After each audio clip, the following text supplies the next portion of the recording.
मध्य प्रदेश के एक इलाके में लोग गंदा पानी पीने से मर रहे हैं, पर सत्ता में बैठे लोगों को इससे कोई फर्क नहीं पड़ता। सवाल पूछने पर कहते हैं फोकट का सवाल मत पूछो।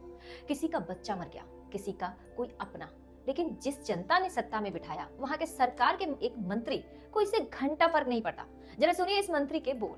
पीने के पानी की ठीक से व्यवस्था छोड़ो यार, तुम फोकट प्रश्न मत पूछो। फोकट नहीं, ये तो मैं तो वहां होकर आया हूं। क्या घंटा हो गया। ये मामला है मध्य प्रदेश के इंदौर का, जो अपनी स्वच्छता के लिए देश में नंबर 1 का ताज पहना हुआ है। लेकिन इस शहर की चमचमाती सड़कों के नीचे भ्रष्टाचार का गंदा पानी सा बह रहा है। भागीरथ के इलाके में सीवेज का गंदा पानी रिसकर नर्मदा की पेयजल पाइपलाइन से जा मिला और इसे पीने से 1000 से अधिक लोग संक्रमित हो गए।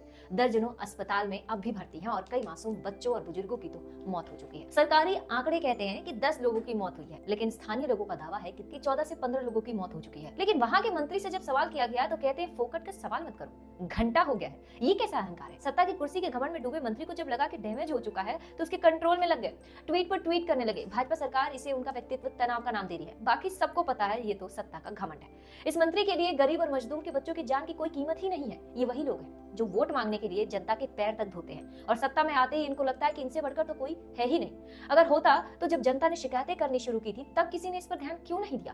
1 महीना हो गया गंदा पानी आ रहा है। नवंबर 2025 से ही शिकायतें दर्ज भी हुई, लेकिन अफसरों ने ज्यादा ध्यान नहीं दिया। इस गंदे पानी के कारण 5 से 6 महीने का मासूम बच्चा मर गया। इस बच्चे के लिए उसके माँ बाप ने 10 साल तक वेट किया था। लैब टेस्ट में पता चला कि पानी में खतरनाक बैक्टीरिया जैसे ई कोलाई और फीकल कॉलिफॉर्म थे, जो पेट खराब करके जान तक ले सकते हैं। सरकार ने जिम्मेदार कुछ अफसरों को निकाला और सस्पेंड कर फॉर्मेलिटी कर दी है। पर सवाल सबसे बड़ा यही है कि जब 2022 में ही इंदौर को यह अलर्ट किया गया था कि ड्रेनेज में पाइपलाइन डालने से हादसा हो सकता है, तो इसे अनदेखा करके नगर निगम और स्थानीय प्रशासन ने ड्रेनेज के अंदर ही पानी का पाइपलाइन क्यों डाला।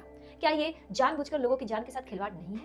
पहले क्यों लोगों की शिकायतों को अनदेखा किया गया? जब लोगों की मौतें होने लगी तब मंत्री और अधिकारी अस्पताल के चक्कर लगाने लगे। ऐसे में सवाल है कि इन सब के लिए दोषी है कौन? मध्य प्रदेश के छिंदवाड़ा में पिछले साल ही अक्टूबर महीने में सरकारी लापरवाही की वजह से 22 बच्चों की जान चली गई थी।